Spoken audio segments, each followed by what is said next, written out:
നീതിക്കായുള്ള ഇന്ത്യയുടെ പോരാട്ടം ഇന്ന് 17 വർഷം പിന്നിടുന്നു. 2008 നവംബർ 26 കറുത്ത രാത്രി പക്ഷേ ഈ രാജ്യത്തിന്റെ മനസ്സിൽ ഒരു നീറ്റലായി ഇന്നും അവശേഷിക്കുകയാണ്. സാമ്പത്തിക തലസ്ഥാനമായ മുംബൈയെ മുൾമുനയിൽ നിർത്തി നിരപരാധികളായ നൂറുകണക്കിന് ആളുകളുടെ ജീവനെടുത്ത ആ ഭീകരാക്രമണത്തിന്റെ ഓർമ്മ പുതുക്കുമ്പോൾ നഷ്ടപ്പെട്ട ജീവനുകൾക്കും രാജ്യത്തിനായി പോരാടി വീരചരമം പ്രാപിച്ച ധീര സൈനികർക്ക് മുന്നിൽ രാജ്യം ശിരസ് നമിക്കുകയാണ്. മറക്കാനാവില്ല നമ്മുടെ സുരക്ഷാ ഏജൻസികൾക്ക് 1 നവംബർ 26. പാക് ഭീകര സംഘടനയായ ലഷ്കർ ഇ തോയ്ബയിലെ 10 സംഘമാണ് മുംബൈ നഗരത്തെ ഭീകരാക്രമണത്തിന്റെ മുൾമുനയിൽ നിർത്തിയത്. ലഷ്കർ ഇ തോയ്ബയുടെ നേതാക്കളായ സഖിയുർ റഹ്മാൻ ലഖ്വി, ഹാഫിസ് സയ്യിദ് എന്നിവരുടെ നേതൃത്വത്തിലായിരുന്നു ഈ ഭീകരാക്രമണം ആസൂത്രണം ചെയ്തത്. പാകിസ്ഥാനിലെ മുസാഫറാബാദിൽ സമുദ്രയുദ്ധ പരിശീലനം നൽകിയ ക്യാമ്പിൽ പാകിസ്ഥാൻ സൈന്യത്തിലും ISAയിലും ഉണ്ടായിരുന്ന മുൻകാല ഉദ്യോഗസ്ഥർ പങ്കെടുത്തു.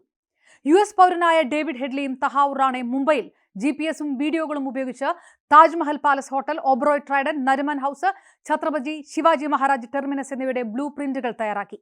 മേജർ ഇക്ബാൽ എന്നറിയപ്പെടുന്ന ഒരു ISI ഉദ്യോഗസ്ഥന്റെ സഹായത്തോടെ ഫണ്ടിംഗ് ഉറപ്പാക്കി. അജ്മൽ കസബ്, ഇസ്മായിൽ ഖാൻ, ഷൊഹൈബ്, നാസിർ തുടങ്ങിയ 10 തെരഞ്ഞെടുക്കപ്പെട്ട ഭീകരർക്ക് ഫിദായിൻ എന്ന ആത്മാഹുതി യൂണിറ്റിന്റെ പ്രത്യേക പരിശീലനം നൽകി. ഈ ഭീകരർക്ക് കൊക്കൈൻ പോലുള്ള മരുന്നുകൾ നൽകി ഉറക്കമില്ലാതെ നീണ്ട ദൗത്യത്തിന് തയ്യാറാക്കി.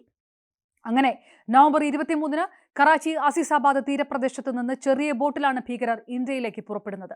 26 അറേബ്യൻ സമുദ്രത്തിൽ ഇന്ത്യൻ അതിർത്തിക്ക് 48 നോട്ടിക്കൽ മൈലിനകത്ത് ഗുജറാത്തിൽ രജിസ്റ്റർ ചെയ്ത മത്സ്യബന്ധന ബോട്ട് MV കുബേർ പിടിച്ചെടുത്തു. കപ്പലിലുണ്ടായിരുന്ന 5 ജീവനക്കാരിൽ 4 പേരെ കൊലപ്പെടുത്തി. ക്യാപ്റ്റൻ അമർസിംഗ് സോളങ്കിയെ ബന്ദിയാക്കി മുംബൈയിലേക്ക് കപ്പലോടിച്ചു. 2 ഗ്രൂപ്പുകളിലായി ഭീകരർ ബദ്വാർ പാർക്കിന് സമീപവും കഫേ പരേഡിലും മുംബൈ തീരത്തിറങ്ങി. 60 മണിക്കൂറിലധികം നീണ്ട ആക്രമണത്തിന്റെ പ്രധാന കണക്കുകൾ ഞെട്ടിക്കും. 166 പേരാണ് കൊല്ലപ്പെട്ടത്. ഇതിൽ 9 ഭീകരർ ഒഴികെ 157 പേർ സാധാരണക്കാരും സുരക്ഷാ ഉദ്യോഗസ്ഥരുമാണ്.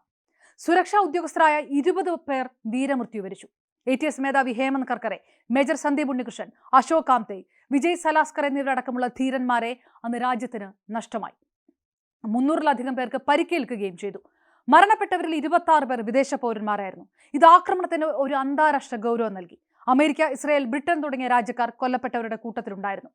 അന്ന് പ്രധാനപ്പെട്ട 12 ഇടങ്ങളിൽ വെടിവെപ്പും സ്ഫോടനങ്ങളും നടന്നു. Chhatrapati Shivaji Maharaj terminus, Taj Mahal palace hotel, Oberoi Trident hotel, Nariman house, Leopold cafe തുടങ്ങിയ നഗരത്തിന്റെ ഹൃദയഭാഗങ്ങൾ ലക്ഷ്യമാക്കപ്പെട്ടു. CST റെയിൽവേ സ്റ്റേഷനിൽ മാത്രം 58-ലധികം പേർ കൊല്ലപ്പെട്ടു. ഏകദേശം 7000 കോടി രൂപയിലധികം വിലമതിക്കുന്ന സ്വത്തുക്കൾക്ക് തീവ്രവാദികൾ നാശനഷ്ടമുണ്ടാക്കി.